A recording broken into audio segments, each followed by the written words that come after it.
fallout, smoke, women crying for their sons because their sons are not, Romans killing riotous groups that are rising up. Free Judea, free our people, autonomy for Israel. You had Herod, an Edomite, and his dynasty.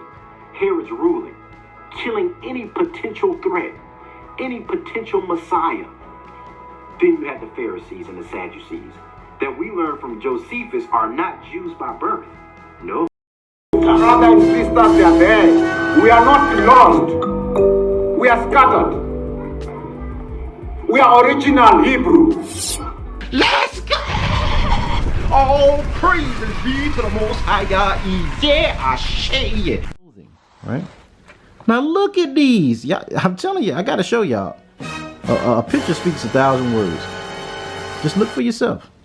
And this is the creme de la creme. All praises be to the Most High Yah. Everything we've been through, y'all, the Most High is going to retribute it on all the nations that have had a hand in the oppression of his apple, the apple of his eye, his chosen people, his beloved, his fervent lover, his only begotten. They're going to have their part in the lake of fire. You see them tormented by some kind of creature. I don't even know what that even is, y'all. Judgment, in chains. He that led into captivity shall go into captivity. All praise to the Most High Yah. What's up, BZ Dynasty? What's up, Zion Dynasty family? This is your boy, the man, the myth, and the legend, Mr. JBZion. Y'all show me some love. First, I want to say peace, love, blessings, black power. I speak life to the 12 tribes of Israel scattered to the four corners. I also want to say peace, love, blessings to all those faithful, humble, sincere Gentiles that are rocking with Israel, that are not lost in the sauce, but are supporting the Most High Yah's chosen people. So, y'all, welcome back to it. We're going to get it. And today's video is going to be a treat, you guys. We're going into the removed hidden chapter of Acts. Acts chapter 29. When I tell y'all I got so many facts, I got receipts for days, y'all. There has been so much information that they have hidden from our people. Y'all check out that Harvard DNA study video where we talked about the Negro DNA found in Israel. Y'all check out all the history of the Moors videos that goes through the oral tradition of the Yoruba, the Jewish encyclopedia, the Harvard source, the Cambridge source. I come with receipts. Y'all check out all those videos. Check out the Vornay, the book that they have apparently burned, right? That showed you those old ancient icons that even showed you the Gentiles, the white folks going into slavery for what they've done to y'all's people, going into chains, being guarded by angels. Y'all check all that out. A lot of y'all like, what? Now, I'm not talking about the sincere Gentiles and that kind of thing. The Bible does say that they're going to be a part of the kingdom. And I want to bless all of those Gentiles because I get a lot of support from y'all that know that Christ was a Negro, know that we are his people, and are humbling down under the Most High Yah. All praises for that thing. So, we're going to go back to Acts chapter 29. And to understand Acts chapter 29, we have to revisit our Moorish history. We are Moors. I repeat, so-called African Americans. Our nationality is Moorish. We are the Moors that ruled the earth from 711 CE to 1492 when we were banished from Spain. Now, y'all check out these books. Y'all gotta get these books, y'all, because they snatching them up. Light and Truth. Light and Truth goes into the definition of the word Moor being linked to Negro. Negro is Spanish, first used in 1555 according to Webster's dictionary. So it's a Spanish word. And when you go deeper, it comes as a derivative of Moor. Moor is the same as Negro, right? It means dark-skinned African Israelite Aboriginal people, right? So in Light and Truth, it said how the prophet of Judah was known as the Moorstein, right? And the people of Judah, the Moors. We went through that. Y'all check that out and get this book, Light and Truth by Robert Benjamin Lewis. It should be on Amazon, right? So that's the first book you need. J.A. Rogers, and I got links in the description to all these things. J.A. Rogers talks about a lot of the prominent, noble, aristocratic, Sephardic families. Sephardic just means Spanish. So that we are the true Sephardic Jews. So if you hear people say, oh, he's a Sephardic Jew, he's not an Ashkenazi Jew. We are the original Sephardic Spanish exiled Jews, right? J.A. Rogers, y'all check out Nature Knows No Color Line. I have it bookmarked.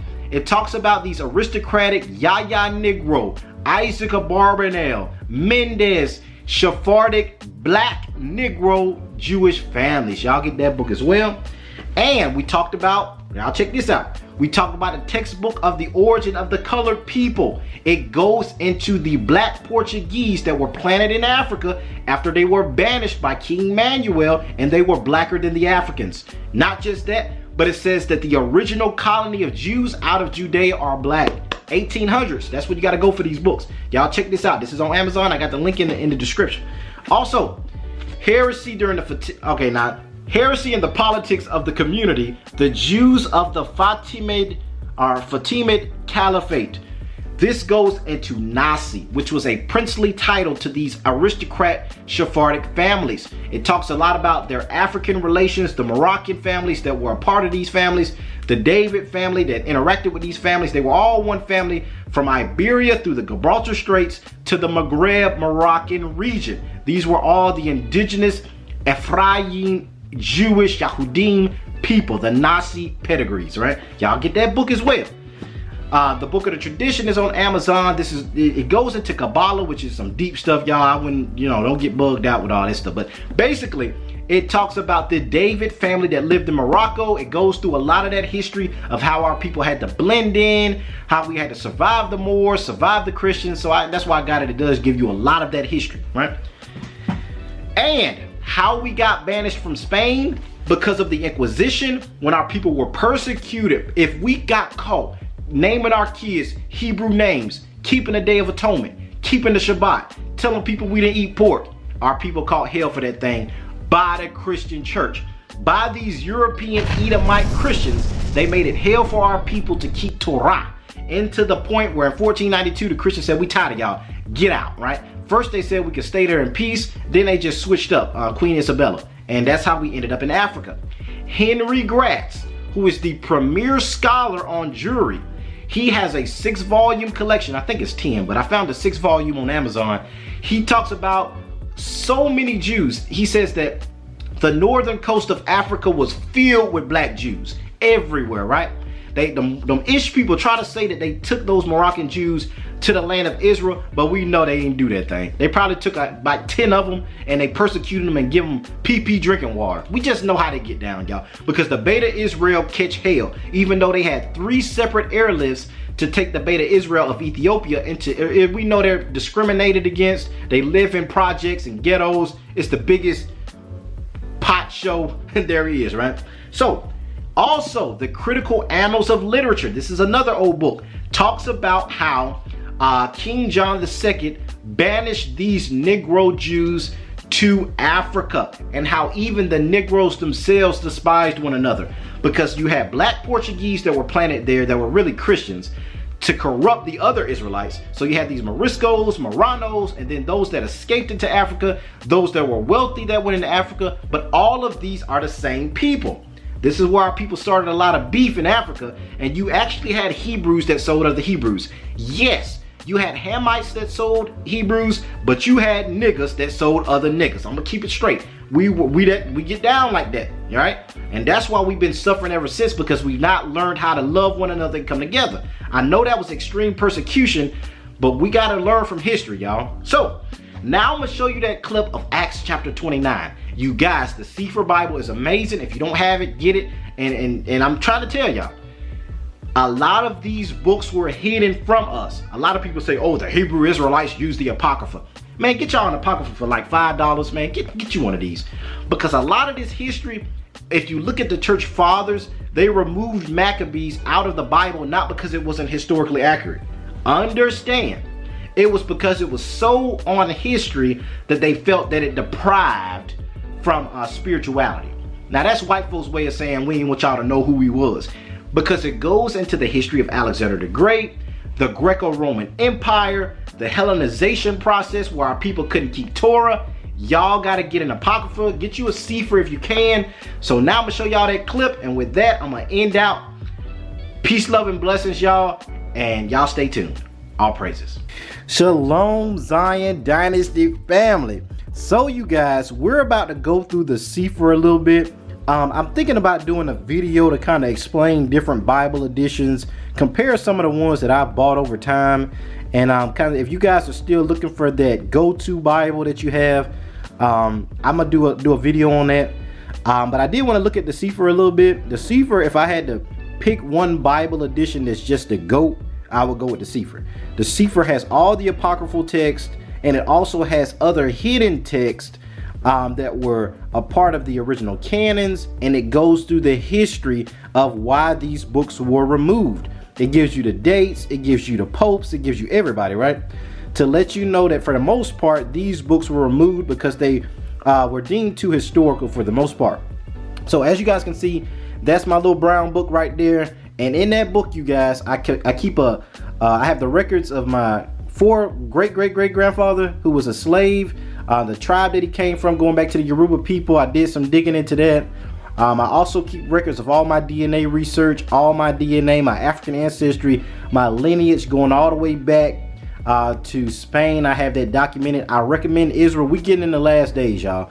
Y'all need to keep track of when the Most High is giving you information. You need to be a good steward over that stuff and keep copies of your information, especially your DNA and that kind of thing, because 23andMe is known for changing that stuff. So you want to have that, especially if a war breaks out against us, y'all. We in the last days. We don't know how this stuff is gonna happen, so I keep that with me. And this is just some of the paperwork that I have. That's a picture of my dad, y'all. I keep all of the oral tradition of the Yoruba, my DNA, a lot of that, all of that in that brown book, and I have it in the Seafarer, but I took it out to be able to go through this. So we're gonna look at the Seafarer a little bit, you guys. I'm gonna open it on up for you guys that you see it. And like I said, I totally recommend, if you're looking for that go-to Bible, the Seafarer is it. You guys can see all the books that I have in it. They have it organized from the Torah, the secondary books, the prophets, the 12, the minor prophets. Let's see, the Psalms, hymns, spiritual songs. Okay, and it has also the history, the prophets, the Second Temple going from the Medo-Persian Empire through the Greco-Roman Empire being birthed, the Synoptic Gospels, John's letters. So I did want to show a little bit of the preface of the Seafarer Bible that goes into some of this history. So in the preface, let me see if it'll clear up for you guys. Yeah, there we go. It explains why it has Elohim, right? Now, as you guys see, it has Ahaya, Ashur, Ahaya, I am that I am. And it goes in through, because in the Seafarer Bible, when you see the name Lord, you're going to see Yah or Yahuwah Elohim, right? You're not going to see Lord in all caps. So if you guys are reading your Bible and you see Lord in all caps, understand that that is the actual name of the Most High Yah, right?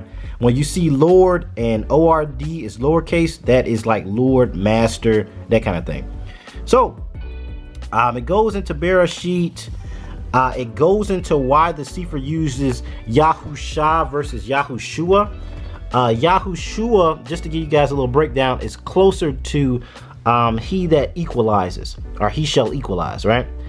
It goes into it up here about Shua. Its usage within the KJV means to level or to equalize, like the equalizer. So to balance the scales.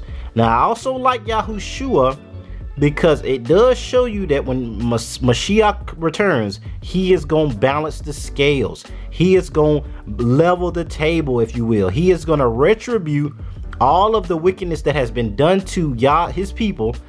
He's going to retribute that on the heads of all the nations. So there is a hidden mystery in his mission in his very name. But for the most part, you'll see the Seafarer refer to him as Yahusha, which means to deliver, to avenge, to defend, to preserve, to rescue, to be made safe. All of that is wrapped up in his name. That's why it's important for us to try to learn as much about the Hebrew language as we can. So now I'm kind of going to skip it, but skip a lot of the preface because it's a lot, you guys. But it does go into the history of all the books. I can do a separate video. You guys comment if you want me to do that, where I go through the history and show you why the books were removed. But for right now, we're just going to look at Acts chapter 29, right? So we see Acts chapter 29. It goes into a lot of the history of this lost chapter. I've never seen them take a chapter out, but let's look at this second paragraph. The claim in the 29th chapter of Acts is that Shaul, which is his Hebrew name for Paul, traveled into Spain, surviving his trial before Nero. we rely on 3 witnesses to corroborate this chapter. First is a statement from the Moratorian fragment from the 5th century. What? Chapter 27. Marvel is it then if John so consistently, 28, mentions these particular points also in his epistles, saying about himself, what we have seen with our eyes and what we have heard with our ears and our hands have handled these things we have written unto you. This is John saying we have handled the word of flesh. We have walked with Yeshua. We are telling you the things that we are witnesses of. All right. 32 says, for in this way, he professes to be not only an eyewitness and a hearer, but also a writer of all the marvelous deeds of the Lord in their order. Moreover, the acts of all the apostles were written in one book. For most excellent Theophilus, Luke compiled the individual events that took place in his presence. And he plainly shows by omitting the martyrdom of Peter, as well as the departure, y'all check this out, of Paul from the city of Rome when he journeyed to Spain. So a lot of you guys may be wondering, why would Paul go to Spain? He went to Spain. We're going to read it in Acts 29 itself. Paul went to Spain because he had heard about the Israelite exiles. So he purposed within himself to go to this Gentile country, even in the midst of the Gentiles, to seek out the lost sheep of the house of Israel and to preach the gospel.